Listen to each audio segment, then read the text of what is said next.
The school bell rang as Andre Washington walked through the front doors of Pinecrest High, his backpack slung over one shoulder. The hallway buzzed with students rushing to their lockers, but Andre moved carefully, taking in every detail of his new surroundings. This was his third school in 2 years, and he had learned to watch before jumping in. Room 114, he muttered to himself, checking the schedule the office lady had given him 5 minutes ago.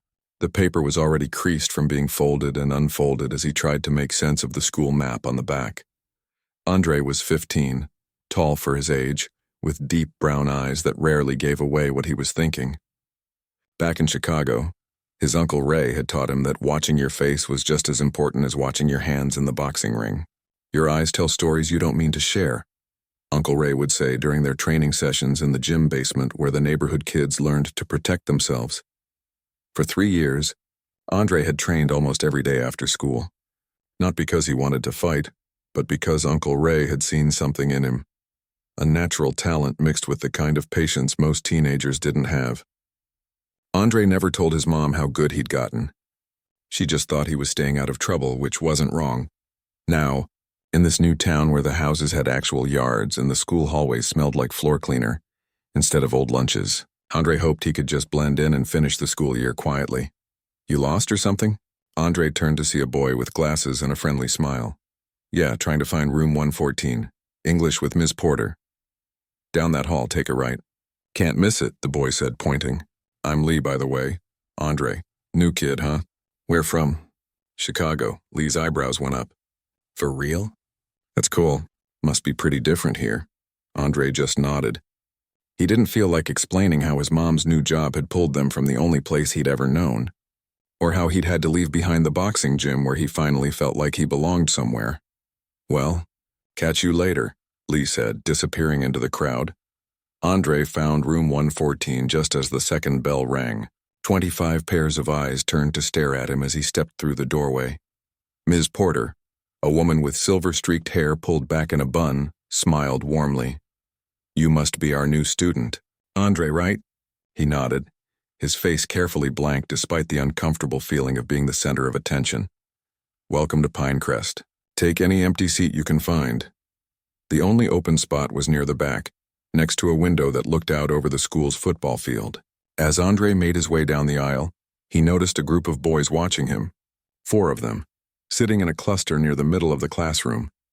The biggest one, with sandy hair and a Letterman jacket, nudged his friend and whispered something that made them snicker.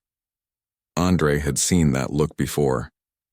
It was the same one the street corner boys back home would give right before they decided whether you were worth messing with. He kept his eyes forward and took his seat, pulling out a notebook that had seen better days. Ms. Porter started talking about some book called To Kill a Mockingbird, but Andre was only half listening. He was too busy getting a feel for the room, for the school, for this new world he'd been dropped into. The boy in the Letterman jacket kept glancing back at him, sizing him up. Andre pretended not to notice. When class ended, Andre hung back, letting the rush of students clear out before approaching Ms. Porter for his textbook. As he left the room, he found the hallway mostly empty except for the Letterman jacket boy and his friends, leaning against the lockers. They straightened up when they saw him. Hey, Chicago, the leader called out. His voice was friendly enough, but something in his eyes wasn't. I'm Dex. This is Ricky, Colin, and Trent. Andre gave a small nod, but kept walking. Not much of a talker, huh? Dex fell into step beside him. What brings you to our boring little town? Mom's job, Andre said simply. What'd she do? Hospital admin. Dex looked him over, taking in Andre's plain clothes. Jeans that were clean but not designer. Sneakers that were practical rather than flashy. Must be tough moving in the middle of the year. Andre shrugged. Not my first time. Something in the way he said it made Dex pause. The bell rang, signaling the start of the next period. What class you got now? Dex asked. Math, Building B. That's the other side of campus. You'll be late. Dex smiled, but it didn't reach his eyes. Better run, new kid. Andre didn't run. He walked at the same steady pace even as the hallways emptied out. He was 10 minutes late to math class, but the teacher just handed him a textbook without comment and pointed to an empty desk. By lunchtime, Andre had a better sense of the school layout. He found the cafeteria and bought a sandwich, then looked for somewhere to sit. The room was a maze of unspoken rules. Who sat where, which tables were off limits to freshmen, where the invisible lines were drawn. He spotted Lee from that morning waving at him from a table of boys playing cards. Andre hesitated, then headed over. "Guys, this is Andre from Chicago," Lee announced as Andre sat down. "Andre, this is the chess club plus some hangers-on." The boys nodded in greeting, more interested in their card game than the new kid. That suited Andre just fine. He ate his sandwich and listened to their conversation about some video game tournament coming up on the weekend. Halfway through lunch, Andre noticed Dex and his crew enter the cafeteria. They moved like they owned the place, high-fiving other students, grabbing food without waiting in line. When Dex spotted Andre sitting with the chess club, he nudged Ricky and said something that made them all laugh. "I see you've caught Dex's attention," Lee said quietly. "That a problem?" Lee shrugged. "He's the wrestling team captain. Thinks that makes him king of the school. Just watch yourself. They like to welcome new kids their own way." Andre thought about the techniques Uncle Ray had taught him. How to read body language, how to stay calm when someone was trying to get under your skin, when to walk away and when to stand your ground. "Thanks for the heads up," Andre said. The rest of the day passed without incident. Andre met more teachers, got more textbooks, tried to memorize the maze of hallways. In his last class, gym, he discovered that Dex and his friends were there too. The teacher had them running laps around the indoor track. Andre kept a steady pace, not too fast, not too slow, but he could feel Dex watching him, trying to figure him out. After school, Andre waited by the front entrance for his mom to pick him up.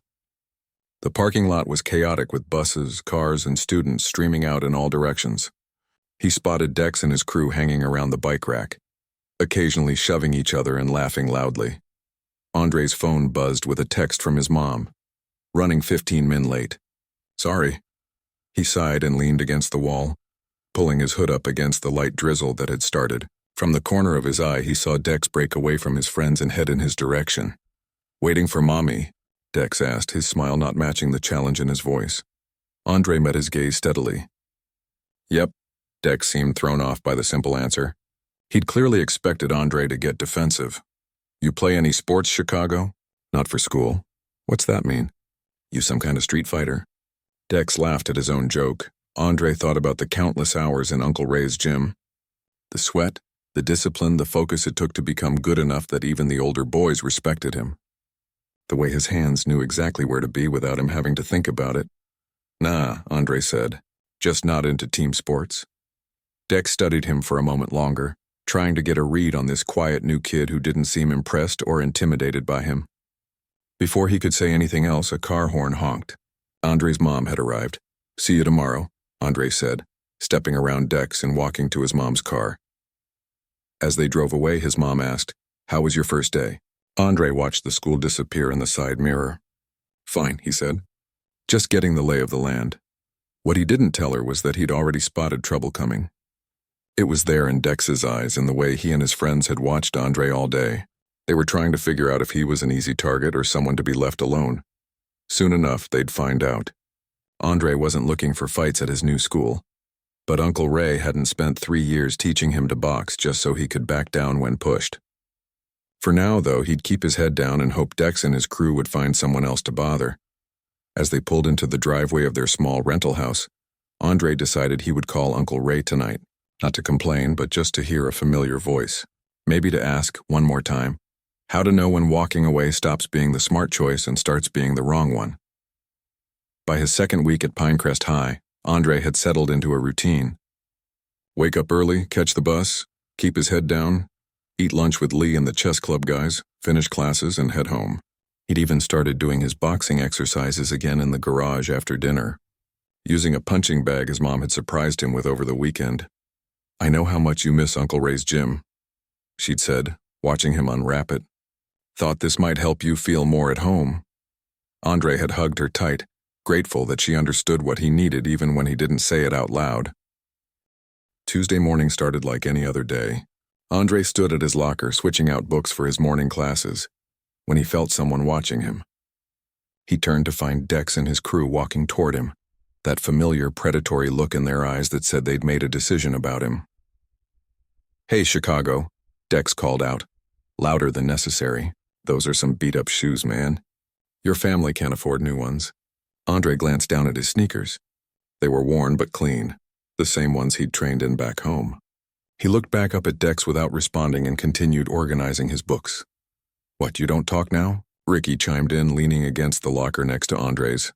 Nothing to say, Andre replied quietly, closing his locker and turning to leave.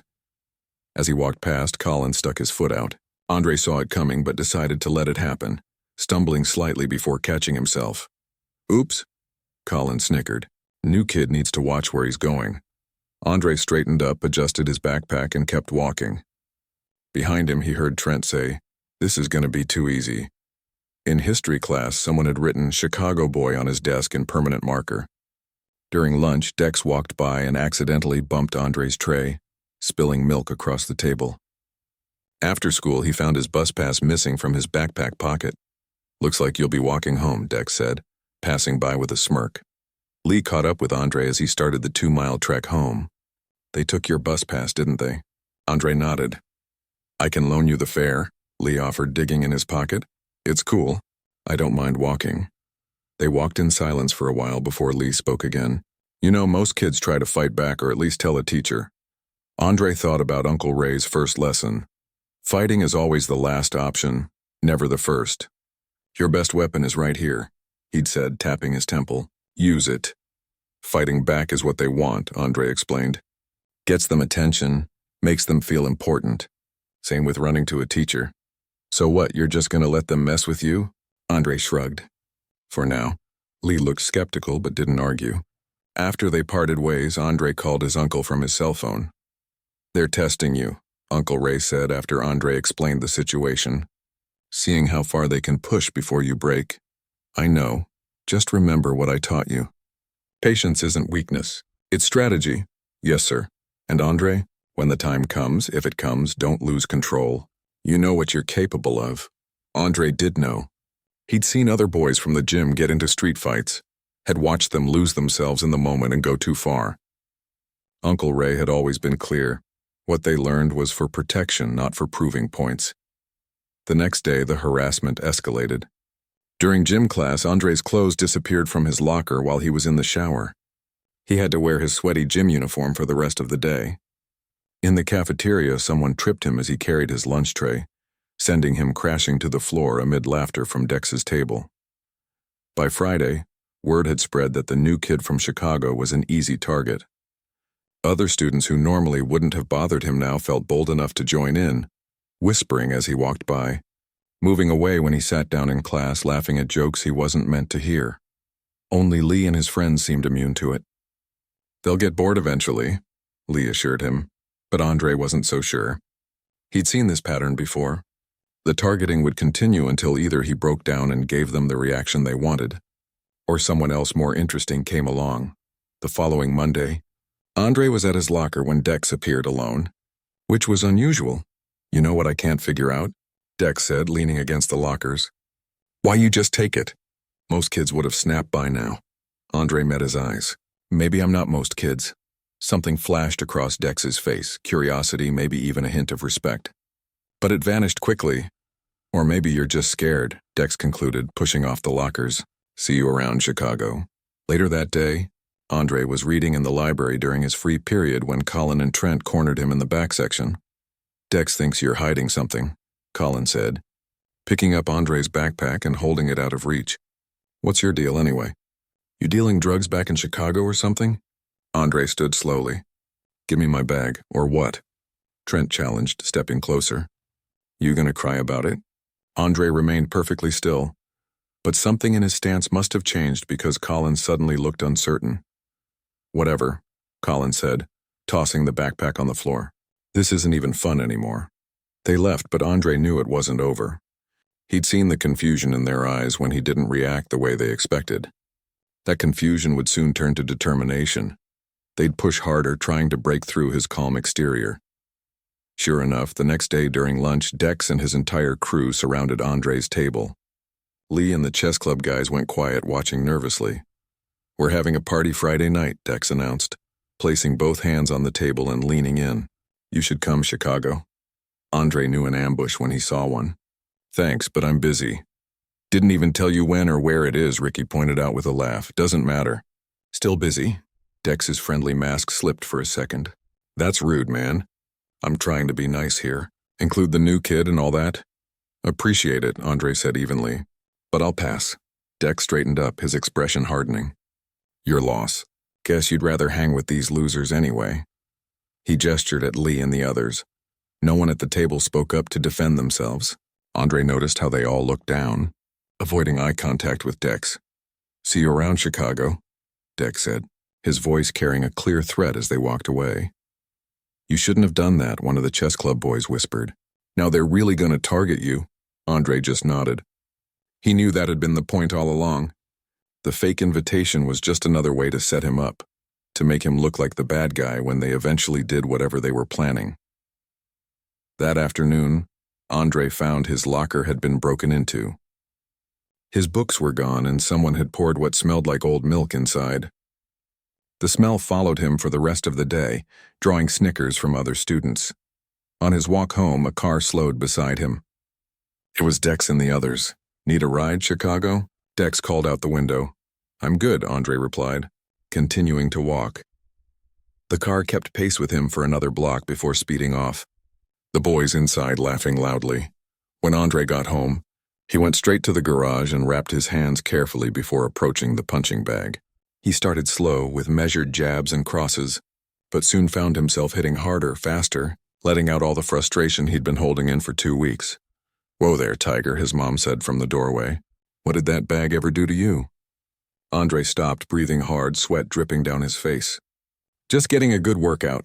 She studied him for a moment. Everything okay at school? Fine, he said automatically, but then reconsidered. Actually, there's this group of guys. They've been messing with me a little. His mom's expression darkened. Messing with you how? Do I need to call the school? No, Andre said quickly. It's nothing I can't handle. Just stupid stuff. Andre, she said, coming into the garage.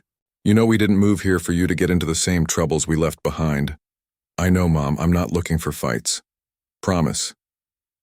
She didn't look convinced. Your uncle called yesterday. Said you might be having some problems. Andre sighed. He should have known Uncle Ray would check in with her. It's just some guys trying to get a reaction, he explained. I'm doing what Uncle Ray taught me, staying calm, walking away. And if that doesn't work? Andre unwrapped the tape from his hands. Then I'll figure something else out. His mom touched his cheek gently. Just be careful, baby. New town, new rules. People here might not understand where you come from or what you've been through. I know. That night, Andre lay awake thinking about Dex and his crew. Their harassment was getting worse, not better. Soon walking away wouldn't be an option anymore. The question was, what would he do when that moment came? Uncle Ray's voice echoed in his head. There's a difference between fighting because you have to and fighting because you want to. Know the difference? Andre turned over, staring at the ceiling. He didn't want to fight, but he was starting to think he might not have a choice. A month into Andre's time at Pinecrest High, the air grew colder and tensions grew hotter. The harassment from Dex and his crew had become a daily routine, predictable but increasingly bold. Today, Andre found his English essay torn to shreds inside his locker. Ms. Porter had already given him an extension because his textbook had mysteriously disappeared last week. Now he'd have to start over again. Rough morning? Lee asked, appearing beside him as Andre stared at the paper confetti. You could say that. Lee shifted uncomfortably. Listen, there's something you should know. I overheard Dex and the guys talking in the locker room yesterday. They're planning something after school today, something bigger than their usual stuff. Andre closed his locker, his face revealing nothing. Thanks for the heads up. That's it? Thanks for the heads up? Andre, these guys are serious. Dex is tired of you not reacting, he said. Lee lowered his voice, glancing around the hallway. He said it's time to show Chicago boy what happens to people who think they're better than everyone else. The warning bell rang, sending students scurrying to their classrooms. Just, maybe don't walk home alone today, okay? Lee added before hurrying off. Throughout his morning classes, Andre felt the weight of stares from Dex's friends. In chemistry, Ricky accidentally knocked over Andre's lab experiment. During history, Trent kept kicking the back of his chair. At lunch, Colin walked by and whispered, See you after school? Chicago. With a smirk that made Andre's stomach tighten, he considered calling his mom to pick him up, but she was working a double shift at the hospital. He could take a different route home, but that felt too much like running. Uncle Ray's words came back to him. Running just tells them you're afraid. And afraid is what they want you to be. The final bell rang at 3:15. Andre took his time gathering his books, watching through the classroom window as Dex and his crew headed toward the back of the school instead of the parking lot. That confirmed Lee's warning. They were setting up an ambush. Andre pulled out his phone and called his uncle. "It's happening today," he said simply when Uncle Ray answered. "You sure?" "Yeah," a long pause. "Remember your training. Center yourself. Breathe. You decide when it starts and when it ends." "Yes, sir." "And Andre? Call me after, no matter what happens." Andre slipped his phone into his pocket and headed out into the hallway, now mostly empty as students rushed to buses and after-school activities. He walked calmly, taking a path that would lead him past the gym and toward the backfield, directly where Dex and the others were waiting. If this was going to happen, he'd rather face it head-on than be caught by surprise. As he pushed open the double doors leading to the back of the school, Andre felt a strange calm settle over him. For weeks, he'd been waiting for this moment, wondering when Dex would finally lose patience with his lack of reaction. In a way, it was almost a relief. He spotted them immediately. Dex, Ricky, Colin, and Trent lounging against the wall of the gym building, positioned perfectly to intercept anyone walking the back path toward the neighborhood behind the school. Andre's neighborhood. Dex straightened when he saw Andre approaching, nudging the others. "Well, look who it is. Right on time." Andre stopped about 10 feet away, his backpack still slung over one shoulder. He said nothing, just assessed the situation the way Uncle Ray had taught him. 4 against 1. Dex was the biggest threat. Wrestling team captain, strong upper body. Ricky was tall but skinny. Colin and Trent were average build, but Colin had a nervous energy that made him unpredictable. "You know," Dex said, walking toward Andre, "I've been trying to figure you out for weeks. The quiet kid from Chicago who doesn't fight back, doesn't complain to teachers, doesn't do anything. It's like you think you're above it all." Andre remained silent, watching Dex's hands, his stance, the distance between them. "So today, I thought we'd find out what it takes to get a reaction from Chicago boy." Dex stopped just out of arm's reach. "What do you say? Ready to show us what you're really made of?" Andre finally spoke, his voice calm and measured. "You really don't want to do this?" The 4 boys laughed, the sound echoing off the brick walls around them. "Is that right?" Dex stepped closer. "Because it seems like we do." "Last chance," Andre said quietly. "Walk away." Something flickered in Dex's eyes, doubt perhaps at Andre's confidence. But it was quickly replaced by anger. "You hear this guy?" Dex looked back at his friends. "Telling us to walk away. Like he's in charge here." Ricky and the others spread out, forming a loose semicircle around Andre. "Hand over your phone and wallet," Dex demanded. "Maybe we'll let you go with just a warning today." Andre didn't move. Deaf too. Dex reached out to shove Andre's shoulder. In that moment, everything Uncle Ray had taught him kicked in. Andre shifted his weight slightly, causing Dex's push to meet less resistance than expected. Dex stumbled forward off balance and Andre simply sidestepped, letting Dex's own momentum carry him past. "What the—" Dex caught himself and turned, his face flushing with embarrassment. "I told you to walk away," Andre said. "Get him," Dex ordered the others. Ricky came at Andre first, swinging wildly. Andre blocked the punch easily, deflecting it downward while stepping to the side. Years of training had made these movements as natural as breathing. He wasn't even thinking about them. His body just responded. Colin rushed in next. Andre ducked under his outstretched arms and used his momentum to guide him into Ricky, sending both boys stumbling. "Stop playing around," Dex shouted, his face red with fury. Andre still hadn't thrown a single punch. He'd positioned himself with his back no longer to the wall, creating space to maneuver. His breaths were deep and controlled, just like Uncle Ray had taught him. 3 years of training 5 days a week had prepared him for exactly this kind of situation. Trent hung back, looking increasingly uncertain, but Dex was done with games. He charged forward, aiming a punch straight at Andre's face. Andre slipped the punch, a simple head movement that made Dex's fist sail past his ear, and countered with a quick jab to Dex's midsection. Not full power, just enough to make him feel it. Dex grunted in surprise, his eyes widening as he realized this wasn't going according to plan. You little... He swung again, harder this time. Andre blocked, stepped inside Dex's reach, and delivered 2 quick body shots before backing away. Textbook combinations that Uncle Ray had drilled into him countless times. Ricky and Colin came at him together. Andre ducked Colin's wild swing and used his momentum to throw him off balance. As Ricky grabbed for Andre's shirt, Andre twisted free and delivered a sharp jab to Ricky's nose. Not hard enough to break it, but enough to make his eyes water. What the hell? Ricky stumbled back, holding his nose. This dude knows how to fight. Dex wasn't ready to admit defeat. He rushed Andre again, tackling him around the waist. They both went down, Dex using his wrestling training to try to pin Andre to the ground. But Andre had trained for this too. He shifted his hips, created space, and within seconds had scrambled back to his feet, while Dex was still trying to figure out what happened. Stay down, Dex shouted, lunging forward again.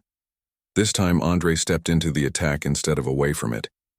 He caught Dex with a perfect counterpunch, a straight right hand that connected solidly with Dex's jaw. Dex's head snapped back and he dropped to one knee, a look of complete shock on his face. The schoolyard went silent. Ricky, Colin, and Trent froze, staring at their leader kneeling on the ground. We're done here, Andre said firmly, backing away and picking up his backpack. For a moment it seemed like it might be over. Then Dex, his pride hurt worse than his jaw, struggled to his feet. 4-on-1, he growled. He can't take all of us at once. Come on, they rushed him together. Andre's training took over completely.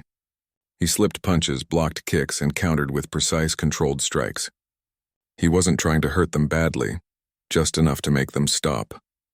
A jab here, a hook there, always moving, never staying in one place long enough to be cornered within a minute. Dex was holding his ribs, Ricky was nursing a bloody nose. Colin was lying on his back trying to catch his breath after a body shot, and Trent was backing away with his hands up in surrender. What is going on here? Everyone froze at the booming voice of Coach Patterson, the gym teacher, who had emerged from the building and was staring at the scene with wide eyes. He attacked us, Dex said immediately, pointing at Andre. 4-on-1. He's crazy. Coach Patterson looked skeptical, taking in the scene. 4 boys in various states of distress, and Andre still on his feet, barely breathing hard.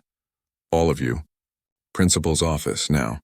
As they trudged back toward the school building, Trent fell in beside Andre. Where'd you learn to fight like that? He asked quietly. Andre just looked straight ahead. Chicago. In the principal's office, Dex continued his story about Andre attacking them unprovoked. But his version fell apart when Coach Patterson mentioned the school's new security cameras, recently installed around the exterior of the building. Let's just review the footage, shall we? The principal suggested. Dex's face paled. An hour later, Andre sat alone in the office, waiting for his mother to arrive. The security footage had shown everything. Dex and his friends lying in wait surrounding Andre, Dex making the first move. It had also shown Andre's remarkable restraint, how he'd only fought back when absolutely necessary, and how he'd used the minimum force needed to defend himself. The door opened and his mother rushed in, concern etched on her face. Are you hurt? She asked immediately, checking him over. I'm fine. Mom, the principal explained the situation, showing her portions of the security video. Your son showed exceptional self-control, he concluded. In light of the evidence, Andre won't face any disciplinary action. The other boys, however, are looking at suspension, possibly more. On the drive home, his mother was unusually quiet. You're not mad? Andre finally asked. She sighed. No, baby. Uncle Ray called me right after you called him. He told me this might happen. Said you were ready. Andre looked out the window, watching the neighborhoods pass by. I didn't want to fight them. I know. She reached over and squeezed his hand. But sometimes the world doesn't give us much choice. I'm just glad you're okay. That night, Andre called Uncle Ray to tell him what happened. You did good, kid, his uncle said. Used what I taught you. Controlled yourself. Yeah, but now everyone's gonna know. Know what? That you can handle yourself? That's not a bad thing, Andre. What if this changes everything? What if people look at me different now? Uncle Ray chuckled softly. They will look at you different. That's for sure. But maybe that's exactly what needed to happen. As Andre hung up, he wondered what tomorrow would bring. For better or worse, things at Pinecrest High were about to change. News travels fast in high school. By the time Andre stepped off the bus the next morning, it seemed like everyone at Pinecrest knew about what had happened behind the gym. Conversations stopped as he walked by. Students who had never spoken to him before suddenly nodded in greeting. Even teachers looked at him differently, with a mixture of curiosity and caution. Andre kept his head up and his face neutral, just like any other day. But inside, he felt a storm of emotions.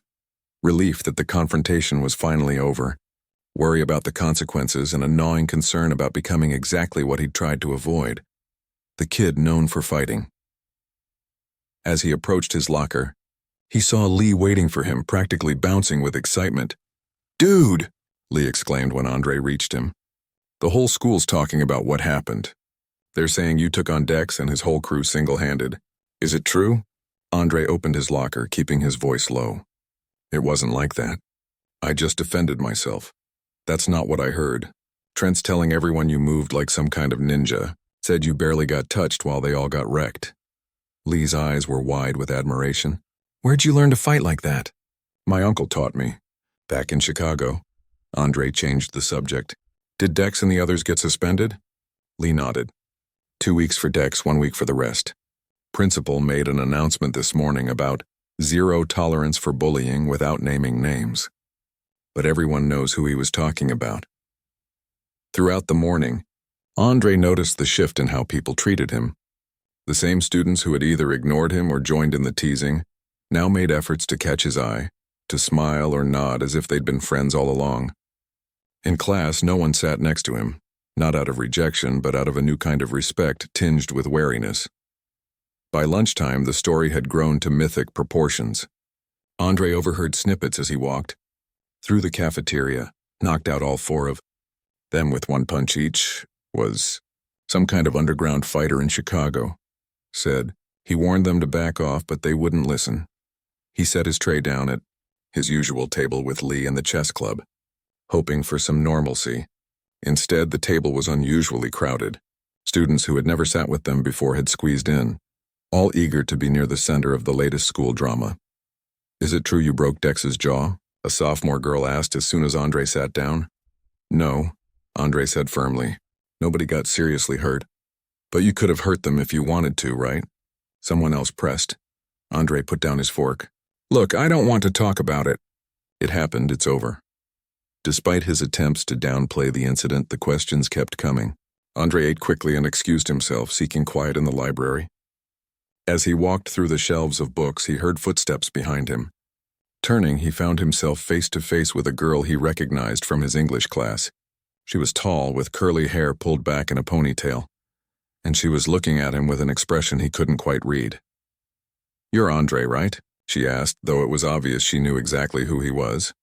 "Yeah. I'm Zoe. We have Ms. Porter's class together." Andre nodded, waiting for the inevitable questions about the fight. Instead, she surprised him. "I saw what happened yesterday. I was coming back from track practice and saw the whole thing from across the field." Andre tensed. Another witness meant another version of the story spreading around school. "You tried to walk away," she continued. 3 times, I counted. You only fought back when they gave you no choice. You saw that?" She nodded. "Everyone's talking about how you beat them up, but nobody's mentioning how long you tried not to." She tilted her head, studying him. "That takes a different kind of strength, doesn't it? Choosing not to fight when you know you could win." Before Andre could respond, the bell rang, signaling the end of lunch period. "Anyway," Zoe said, hoisting her backpack higher on her shoulder, "I just wanted you to know that at least one person saw what really happened." She gave him a small smile and turned to leave, then looked back. "By the way, your technique is amazing. My dad runs Pinecrest Boxing Club downtown. You should check it out sometime." She walked away, leaving Andre slightly stunned. It was the first conversation he'd had all day that wasn't entirely about the fight, and the first person who seemed to understand what had actually happened. The rest of the day passed in a blur of whispers and stares. After his last class, Andre was called to the principal's office.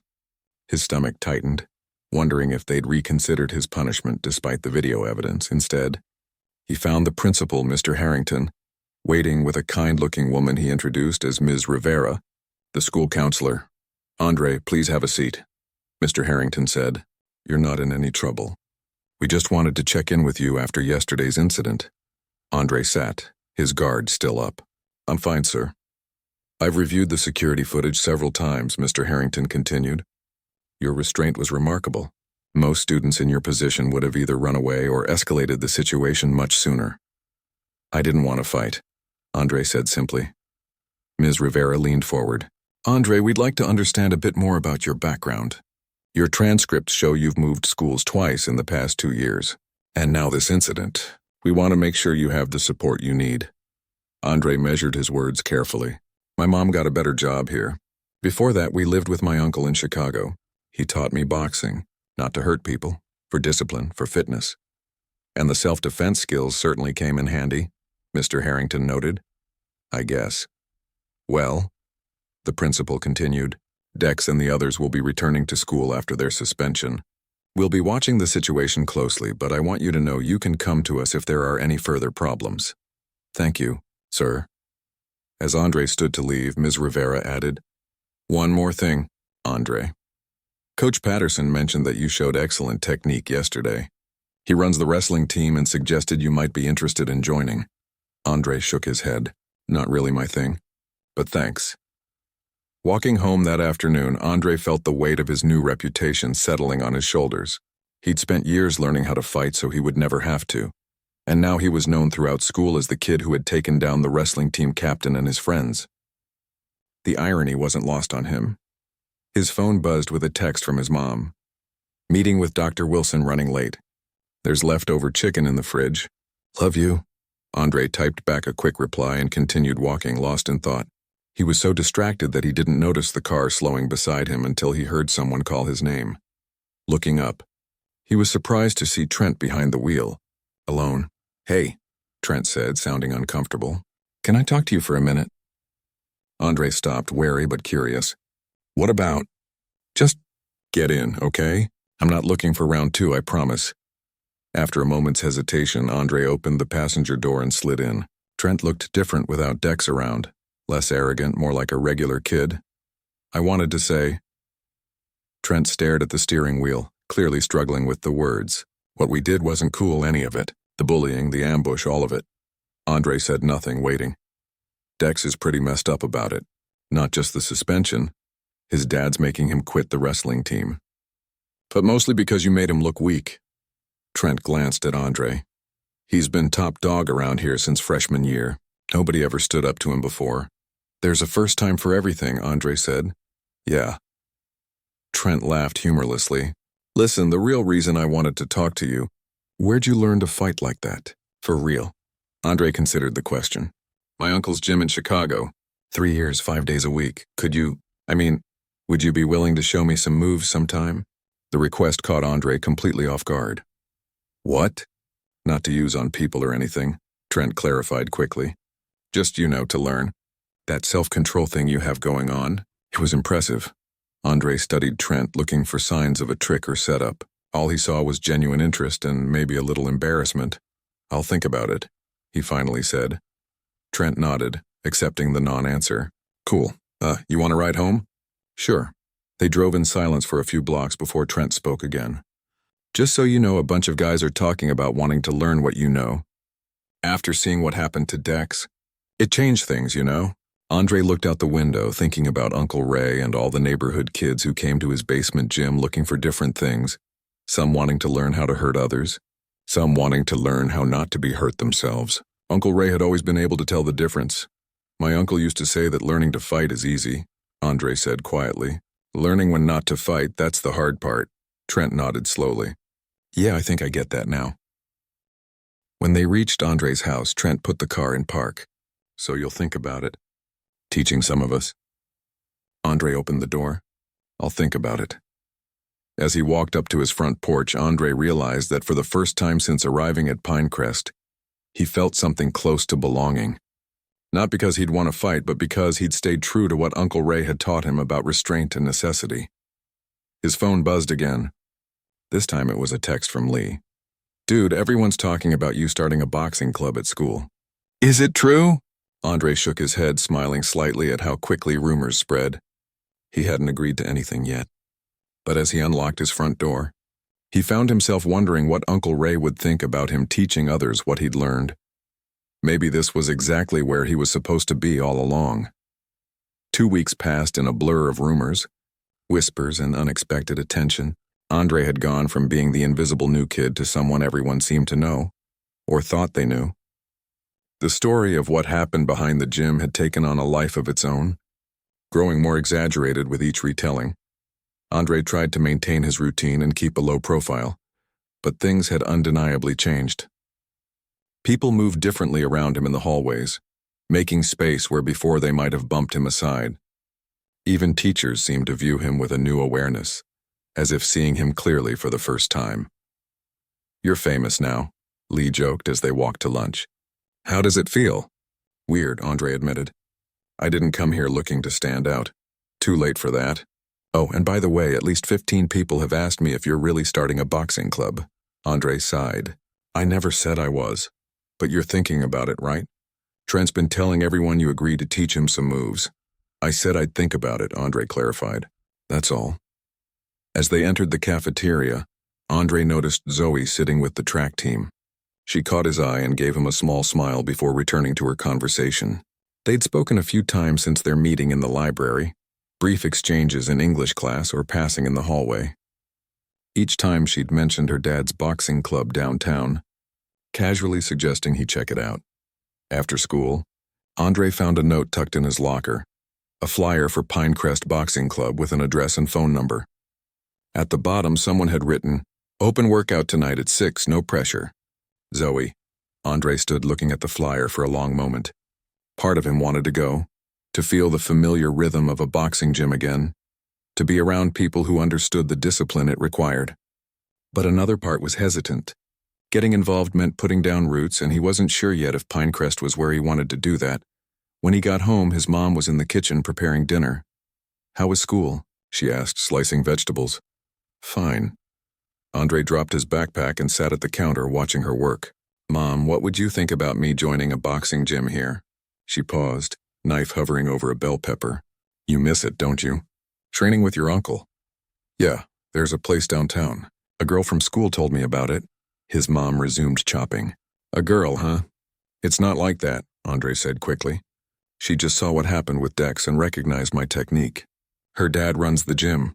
Well, that's a relief. At least someone there knows what they're doing." She scraped the vegetables into a bowl. "I don't have a problem with you training again, Andre. You know that. Your uncle taught you responsibility along with those punches."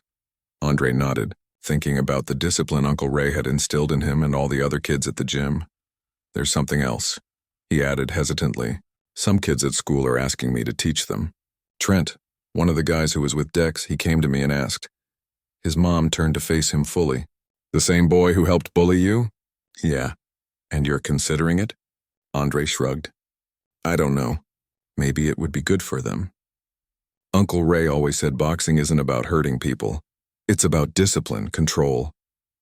His mom studied him for a moment. "You've grown up a lot these past few years, you know that? Most kids your age would either still be hiding from those boys or looking to get revenge. I'm not most kids." She smiled at that. "No, you certainly aren't."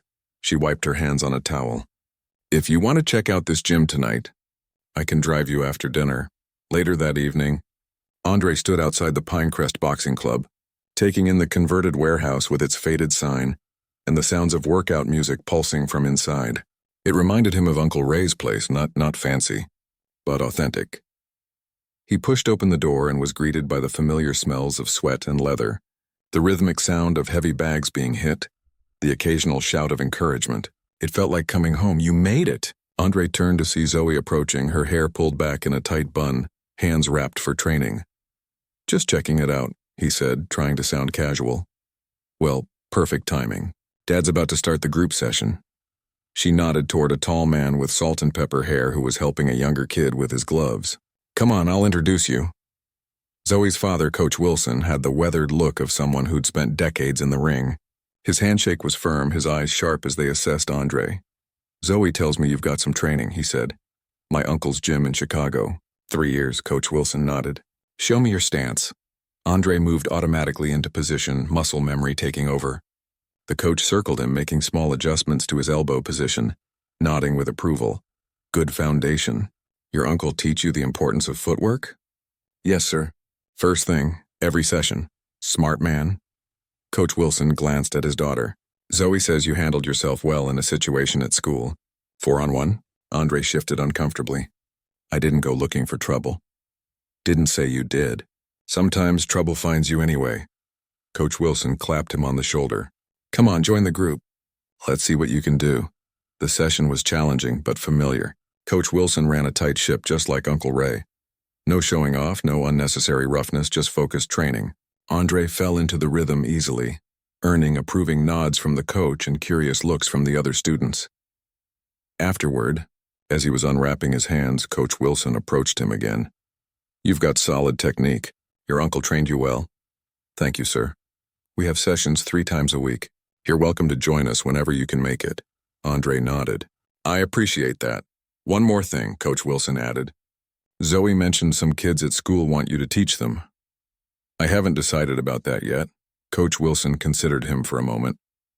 Teaching others is a big responsibility. Forces you to understand the why behind the how. Might not be a bad idea for them or for you. The next day at school, Andre found himself surrounded by a small group of boys between classes, Trent among them. So are you going to teach us or what? One of them asked eagerly. Andre looked at their expectant faces. It's not that simple. Boxing isn't just throwing punches. It's discipline, respect, control. We can do that, Trent insisted. Just give us a chance. Before Andre could respond, a familiar voice interrupted them. What's going on here? They turned to see Dex standing a few feet away, his usual swagger dimmed by the past 2 weeks of suspension. The hallway went quiet as students anticipated another confrontation. Andre straightened, alert but not aggressive. Nothing that concerns you. Dex looked from Andre to Trent and the others. His jaw tightened. So this is how it is now? You're all following him around? Trent stepped forward. We just want to learn what he knows, Dex. It's not about you. Looks like betrayal to me, Dex snapped. Andre studied Dex closely. The defensive posture, the wounded pride barely concealed behind anger. He recognized it from boys he'd known back in Chicago, the ones who felt they had something to prove. Nobody's betraying anyone, Andre said calmly. They just want to learn something new. Dex's eyes narrowed. What, so you can all gang up on me later? That's not what this is about. Andre took a step closer to Dex, lowering his voice so only he could hear. Look, you're good at wrestling. You've got skills. But there's more to fighting than just winning. Like what? Like knowing when not to fight at all. Andre held Dex's gaze. My uncle taught me that the strongest guys aren't the ones who pick fights. They're the ones who can walk away from them. Dex scoffed. But there was uncertainty in his eyes now. You could join us, Andre said, surprising himself with the offer. If you want. For a moment, Dex looked genuinely taken aback. Then his expression hardened again. Why would I want to learn anything from you? Your choice, Andre shrugged. Offers there. The bell rang, breaking the tension. As students dispersed to their classes, Andre noticed Principal Harrington watching from the end of the hallway. A thoughtful expression on his face after school. The principal called Andre to his office again. I observed your interaction with Dex this morning, Mr. Harrington said once Andre was seated. I was impressed with how you handled it. Andre just nodded, unsure where this was going. I've been thinking about the situation, the principal continued. These boys looking to you for training, it could be a good thing with the right supervision. Sir, what would you think about making it official? A school-sponsored self-defense club with proper oversight and safety protocols. Andre blinked in surprise. You want me to run a club? With adult supervision, of course. Perhaps Coach Patterson or... Mr. Harrington smiled. I spoke with Coach Wilson at the boxing club downtown. He mentioned you stopped by yesterday. He seemed to think it would be a good idea. Andre sat back, considering the proposal. A month ago, he'd been the invisible new kid just trying to survive until the end of the year. Now the principal was offering him the chance to start a club, to teach others what Uncle Ray had taught him. I'd need to call my uncle, he said finally. Get his advice. Of course. Take some time to think about it. That night, Andre called Uncle Ray and explained everything that had happened. The fight, the aftermath, the unexpected offer from the principal. Sounds like you landed on your feet after all, Uncle Ray said. his deep voice comforting even through the phone. "I don't know if I'm ready to teach others," Andre admitted. "That's your job," Uncle Ray chuckled. "You think I knew what I was doing when I started? I learned by doing, same as you would. But what if I mess up? What if I teach them wrong? Then you fix it and do better next time." Uncle Ray's voice grew serious. "Listen, Andre, remember why I started teaching you in the first place? So I could protect myself. That was part of it. But the bigger reason was to give you something that was yours, something no one could take away from you no matter where you moved or what school you went to. Your skill, your discipline." Andre thought about that, about how boxing had been his anchor through all the changes of the past few years. "Now you've got a chance to give that to someone else," Uncle Ray continued, "maybe even to that Dex kid. He didn't seem interested. People change, especially when someone shows them a better way." The next day, Andre found Mr. Harrington before first period. "I'll do it," he said. "The club." The principal smiled. "Excellent. We'll need to work out the details, but we could have it up and running within a week." Word spread quickly. By lunchtime, a sign-up sheet for the new Self-Defense and Boxing Fundamentals Club had appeared on the activities board, and a small crowd was gathered around it. Andre spotted familiar faces: Lee, Trent, some of the chess club guys, along with others he didn't know. And standing at the back of the crowd, watching without signing up but not walking away either, was Dex. Zoe appeared at Andre's side, grinning at the scene. "Looks like you're going to be busy." "Guess so." He nodded toward the sign-up sheet. "You joining?" She laughed. "Please. I've been training with my dad since I was 6, but I'll come support the cause." As they watched more students add their names to the list, Andre felt something shift inside him, a sense of belonging he hadn't experienced since leaving Chicago. This wasn't how he'd expected to find his place at Pinecrest, but maybe that was the point. Sometimes life took unexpected turns. His phone buzzed with a text from his mom. "Proud of you, baby. Uncle Ray says to call him tonight. He's sending you some equipment for your club." Andre smiled, typing back a quick thanks. As he slipped his phone back into his pocket, he caught Dex looking his way. After a moment's hesitation, Andre gave him a small nod. Not quite friendship, but an acknowledgement. An opening. To his surprise, Dex nodded back before turning away. It wasn't perfect. Nothing ever was. But for the first time since arriving at Pinecrest, Andre could see a path forward, one where he wasn't just the new kid or the fighter, but someone who had something valuable to share. That, Uncle Ray would say, was worth all the trouble it took to get here.